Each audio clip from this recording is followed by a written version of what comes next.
Hello student, this is the chapter 7 of civics. Name is the understanding marginalization. In this chapter, we discuss about the definition and meaning of the marginalization, Adivasis, marginalization of minorities, marginalization of women, and conclusion. Student, we have learned about the various aspects of the laws and justice. We have also studied about the government and its role in democracy, wherein it is supposed to provide not only justice against crime but even social justice. In this chapter, we shall see how certain section of the society got left behind and marginalized.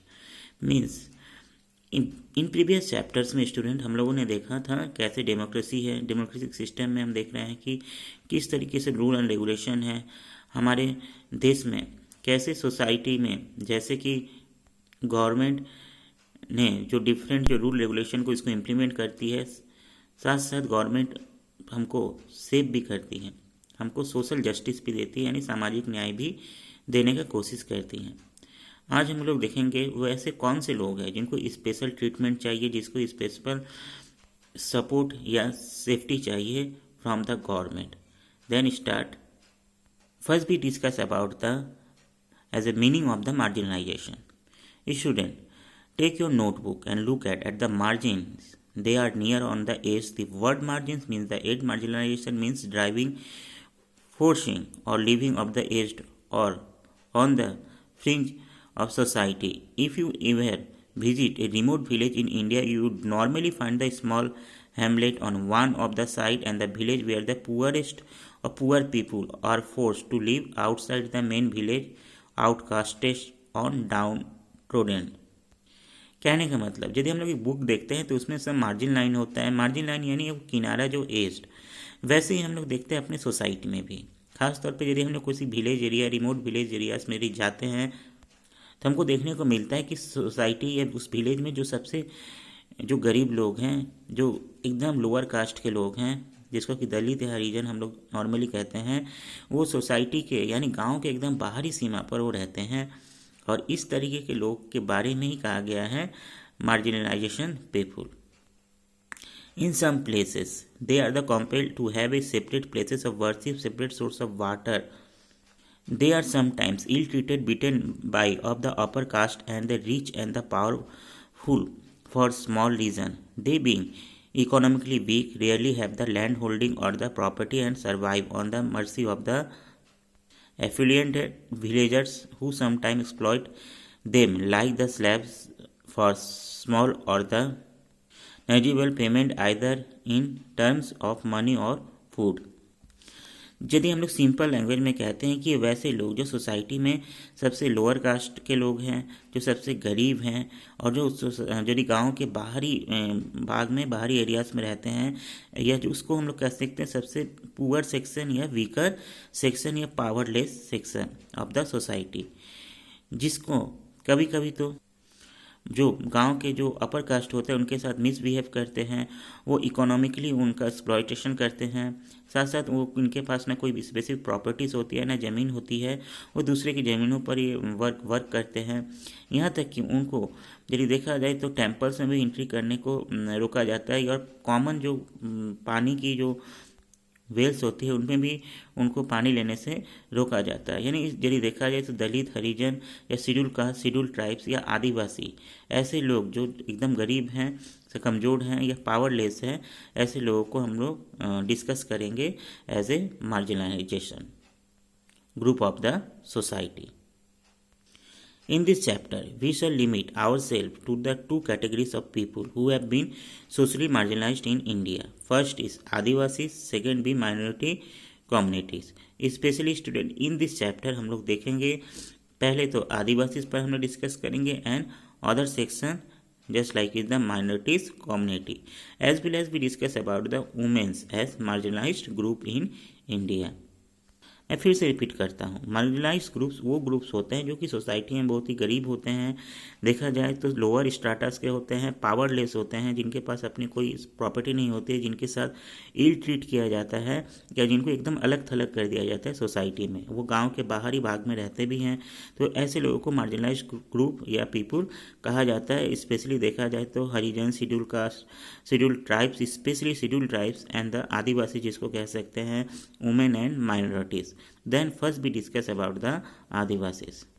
Adivasis. The Hindi word the Adivasi is formed by the combining word Adi from the old time like from the Adikals and the Vasis means inhabitants. Adivasi literally means the indigenous people or original inhabitants. यानी देखा जाए Hindi meaning है आदिवासी यानी आदि का means होता है कि बहुत ही पुराने समय से, और वासी मीन्स यानी रहने वाले लोग, यानी जो बहुत ही पुराने समय से रहते हैं किसी स्पेसिफिक एरियाज में, उसको आदिवासी कहा जाता है।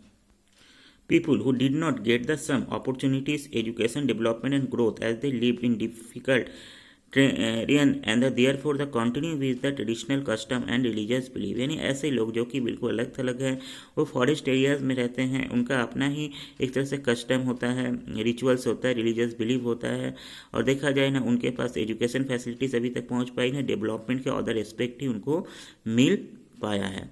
ऐसे लोग जो को हम लोग आदिवासी कह सकते हैं या मार्जिनलाइज्ड कह सकते हैं।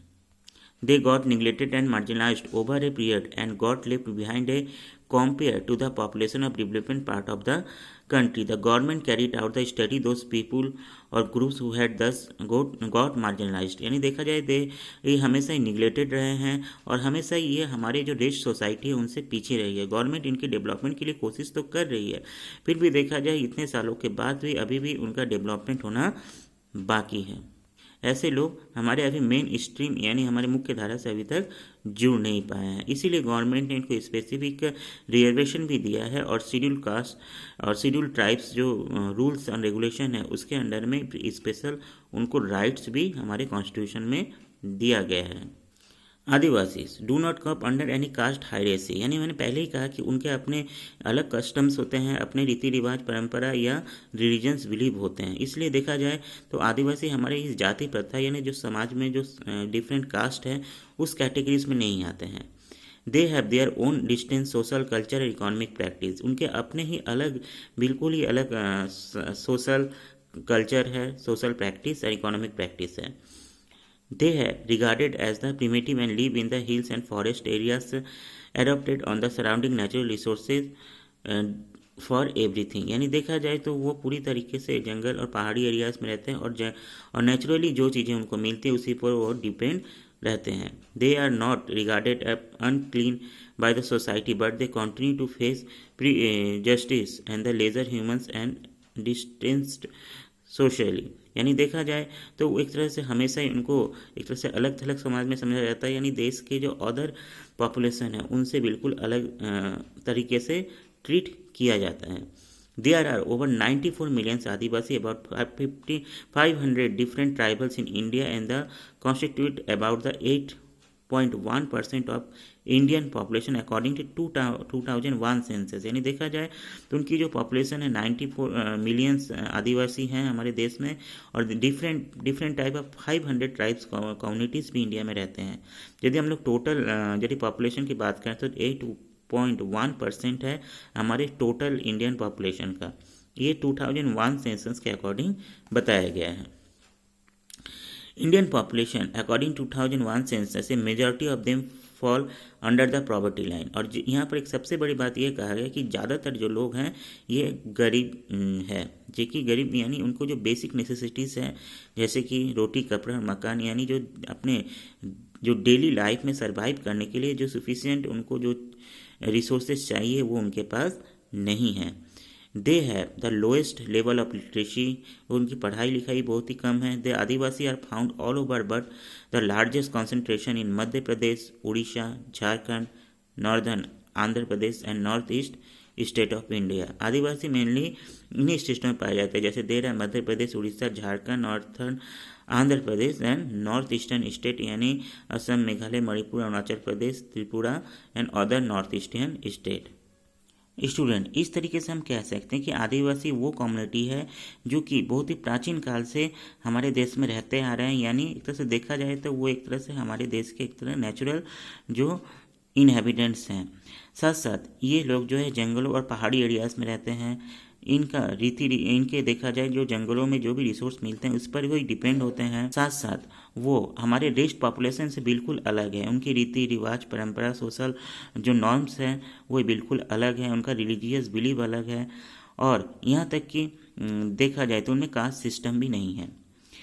आदिवासी कम्युनिटीज़ इतने सालों बाद भी हमारे मेन पॉपुलेशन से जुड़ नहीं पाए हैं, बैकवर्ड हैं, उनको एकदम अलग थलग समझा जाता है। जो डेवलपमेंट है वो अभी तक उन प्रॉपरली नहीं हो पाया है, यानी एजुकेशन, रोड, इलेक्ट्रिसिटी, अदर जो फैसिलिटीज़ हैं उनके पास अवेलेबल नहीं है। इसीलिए देखा जाए तो ये बिल्कुल गरीब हैं और एक तरह से गरीबी रेखा में ही ये लोग जीते हैं। इनकी यदि टोटल पॉपुलेशन की बात करते हैं तो 8.1% है हमारी total population according to 2001 census. Census मतलब जनगणना। साथ साथ ये देखा जा रहा है कि आदिवासी मेन रूप से Madhya Pradesh, Chhattisgarh, Andhra Pradesh, Maharashtra and the north eastern state में रहते हैं। आइए देखते हैं इनके अदर जो फीचर्स। अदर फीचर्स की बात करते हैं तो religious practices. The adivasi have the continue to believe in their own religion believe from the years and their religious practice are different from those of the Hinduism, Christianity or Islam. Since they live close to nature, they worship force nature which they believe more strong and they have no control over them. यानी देखा जाए तो आदिवासी जो हजारों हजारों सालों से अपना ही अलग एक तरह से धार्मिक जो रीति रिवाज और उनका जो विश्वास है, उनका जो रीति रिवाज जो भी सिस्टम है वो अदर रिलीजन से बिल्कुल अलग है, जैसे हिंदुज़म, क्रिश्चियनिटी और इस्लाम। वो नेचर के बहुत ही करीब है और नेचर को ही वर्शिप करते हैं, यानी ऐसे चीज़ों को जो उनके कंट्रोल में ना हो, जैसे forest, fire, river, etc. Languages. The Adivasi have their own language and different from the mainstream language. Some of they are the old as Sanskrit. They have also influenced the formation of many Indian mainstream languages. यानी देखा जाए तो आदिवासी उनका अपना ही एक different language होता है। अब बहुत सारे ऐसे लैंग्वेज हैं जो कि संस्कृत से भी पुराने हैं। They have also influenced the formation of many Indian mainstream language. कहने का मतलब वो इंडिया में बोले जाने वाले जो अदर लैंग्वेज है उसको भी इन्फ्लुएंस करते हैं, उसको भी इफेक्टेड करते हैं। देखा जाए तो बंगाली है language, Santhali is the major tribal language spoken by majority of Adivasi, यानी सांथाली लैंग्वेज ज़्यादातर बोला जाता है आदिवासी के थ्रू। एंड डिफरेंट एरियाज में अदर डिफरेंट लैंग्वेज भी हैं। The dress and culture. The Adivasi have lived is the close to nature. They never had access to new generation fabrics and dresses that traditionally adorned themselves. The skin, feathers, leaves, flowers, etc. Occasionally they wear bright, colorful headgears and stone metal jewelry. यानी देखा जाए तो आदिवासी जो है वो modern dress code को adopt नहीं करते हैं, वो अपने पुराने ही ड्रेस कोड के अकॉर्डिंग वो चलते हैं। देखा जाए तो वो स्पेशली नेचर से जो चीज़ें उनको मिलती है जैसे स्किन्स है, फर्स है और देखा जाए फेदर्स है, लीव्स है, फ्लावर्स हैं, इन चीज़ों से अपने आप को डेकोरेट करते हैं। साथ साथ वो अपने मेटल जो स्टोन मेटल्स होते हैं उसका यूज़ करते हैं स्पेशली फेस्टिवल्स के time. Just like is the also mention a figure the traditional dress of Garo tribes. देखा जाए तो गारो ट्राइब्स जो हैं उनके देखा जाए लोगों का एक यहाँ पर ड्रेस कोड दिया गया है। गारो जो specially north eastern state, specially Assam, Meghalaya, Manipur ऐसे स्टेटों में ये पाए जाते हैं। इनका ये ड्रेस कोड आप देख सकते हो स्टूडेंट किस तरीके से जो नेचुरली जो चीज़ें उनको मिलता है इस चीज़ों से अपने आप को डेकोरेट किए हैं। यहाँ अदर भी एक अदर फोटो दिया हुआ जैसे ट्राइबल फेस्टिवल के टाइम भी उनके ड्रेस कोड देख सकते हैं आप, एकदम टोटली डिफरेंस है हमारे जो एक तरह से मेन स्ट्रीम के ड्रेस कोड हैं। नैन स्टूडेंट, यहाँ तक हम लोगों ने देखा किस तरीके से जो आदिवासी हमारे सोसाइटी में मार्जिनलाइज्ड ग्रुप हैं, अलग थलग हैं और किस तरीके से उनका अपना ही ड्रेस, अपना ही रीति रिवाज है, अपना अलग रिलीजियस सिस्टम है, लैंग्वेज है, ड्रेस कोड है, यानी रहने का तरीका है। अब हम लोग देखते हैं कि आदिवासी एरियाज़ में डेवलपमेंट कैसा डेवलपमेंट हुआ है, उसका क्या इफेक्ट हुआ है उनके लाइफ पर। Adivasi and development. There Adivasi were the original settler in the hinterland. They have been the living there for age and the kings of rulers earliest time during their hunting and otherwise used to look after them and ask about their welfare, give them roles. यानी देखा जाए तो आदिवासी हमारे बहुत ही प्राचीन काल से ही रहते आ रहे हैं। पहले राजा महाराजाओं का समय था जिससे उनके कंट्रोल में रहते थे। During the colonial period, the British started exploiting nature to research, and some of their exploitation lead them to reach the Adivasi areas and they remove their settlement। यानी देखा जाए तो ब्रिटिश टाइम एक तरह से वो ब्रिटिश ने एक तरह से नेचुरल रिसोर्सेज फॉरेस्ट एरियाज का एक्सप्लॉयटेशन करना स्टार्ट कर दिया, जिससे कि आदिवासी हैं वो दूसरे एरियाज में मूव करने या माइग्रेट होने के लिए मजबूर हो गए। Industrialization means the state which are the rich natural resources like Odisha, Jharkhand, Chhattisgarh have a large concentration of Adivasi dwelling. The various government, private industrial group are interested in acquiring land of established industrial project। यानी कहने का मतलब जो आदिवासी areas हैं वहाँ बहुत ज़्यादा minerals पाए जाते हैं।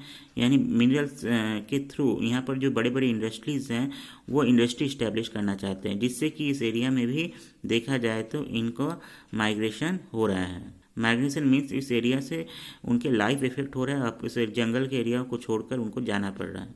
बिल्डिंग एंड डैम्स और reverse water canals have been the major causes of the discontent among the Adivasis। Large area of the fall into the rivers which need removal of forest। यानी देखा जाए तो dam और building बनाने से यानी construction side में भी के थ्रू भी आदिवासियों की लाइफ को इफेक्ट हो रहा है, यानी उनके फॉरेस्ट एरिया को काटा जा रहा है, जिससे कि उनका लाइफ इफेक्ट हो रहा है। देन स्टूडेंट, इस तरीके से हम देखते हैं कि आफ्टर इंडिपेंडेंट भी गवर्नमेंट ने उनके डेवलपमेंट के लिए कोई उतना एफर्ट नहीं दिया है। यानी जो डेवलपमेंट हुआ भी तो वो वहाँ पर इंडस्ट्री, डैम्स, बिल्डिंग्स, तो जिससे कि उनका जो नेचुरल हैबिटेट था, उनके जो फॉरेस्ट एरियाज थे वो ख़त्म हो गए और उनको माइग्रेट करना पड़ा, और इससे उनके धीरे धीरे करके उनकी जो पॉपुलेशन है साथ साथ उनका जो ट्रेडिशन है वो ख़त्म हो रहा है या इफेक्ट हो रहा है।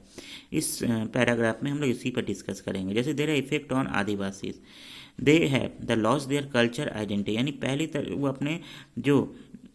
अपने जो कल्चर आइडेंटिटी है उसको ख़त्म हो रहा है।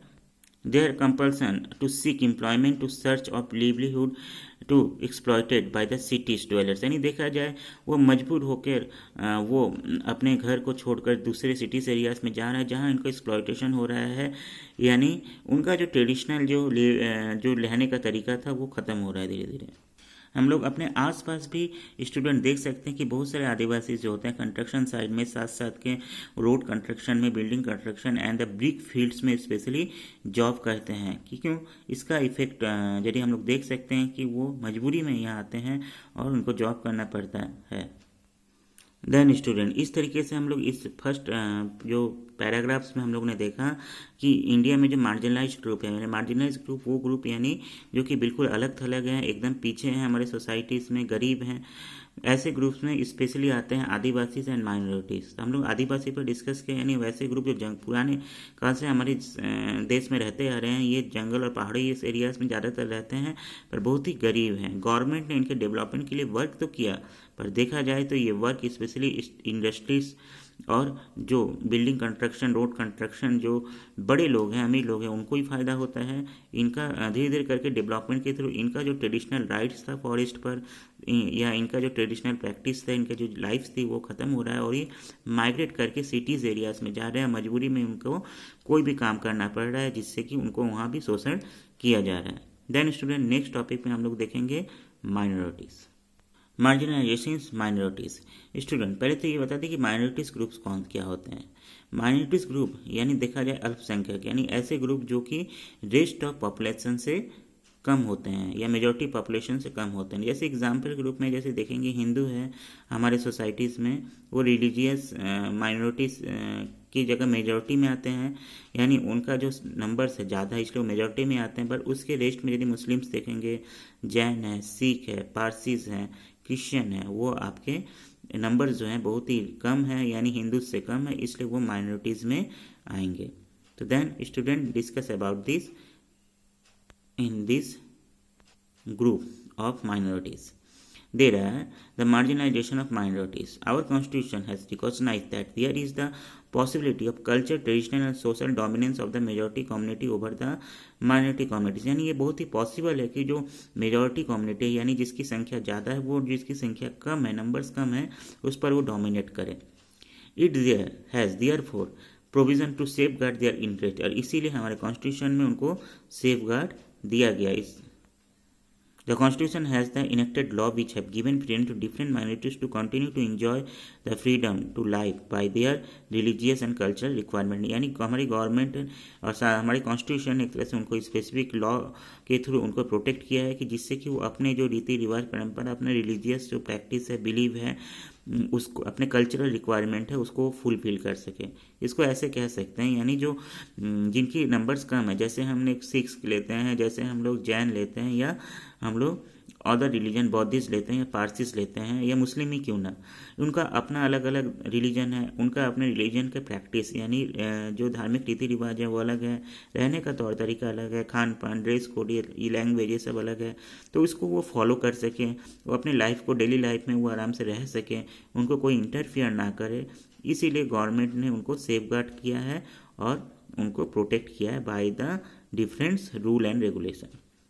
In fact, the criminal proceedings can be directed against anyone that discriminated or insult of the dignity of another person, the communities। यानी देखा जाए एक तरह से यदि किसी के ऐसे कम्युनिटीज़ के साथ कोई गलत व्यवहार करता है, उनको कुछ गलत कहता है, तो एक तरह से क्रिमिनल केस के रूप में देखा जाएगा, यानी कि वैसे पर्सन पर केस हो सकता है, अरेस्ट हो सकते हैं। If you take the closer look of the government, the centre and state, there have been the fair representation of all communities which that the governments and the judiciary considered all citizens alike, it gives them through privilege to live and grow with the nation. यानी देखा जाए तो हम लोग state और central दोनों ही की बात करते हैं, तो दोनों ही गवर्नमेंट ने उनको रिप्रेजेंटेशन दिया है, साथ साथ उनको स्पेशल प्रोटेक्शन दिया है, जिससे कि वो जो देश के साथ साथ चल सके, देश के डेवलपमेंट में अपना इम्पॉर्टेंट रोल प्ले कर सकें।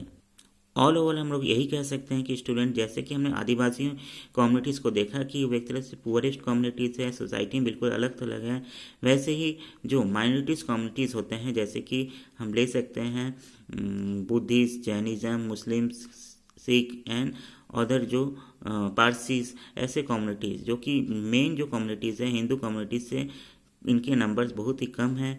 तो ऐसे कम्युनिटीज़ के कोई डोमिनेट ना कर सके, उनके लाइफ में कोई इंटरफियर ना कर सके, उनको कोई नुकसान ना पहुंचा सके, ऐसा पॉसिबिलिटी हो सकता है। पर इसके लिए, इसे रोकने के लिए हमारी गवर्नमेंट ने उनके डेवलपमेंट के लिए बहुत सारे ऐसे प्रोग्राम्स लॉन्च किए हैं, साथ साथ डिफरेंट लॉज के थ्रू उनको प्रोटेक्ट भी किया गया है, जिससे कि वो देश के जो डेवलपमेंट प्रोसेस है उसके वो अपना कंट्रीब्यूशन दे सकें।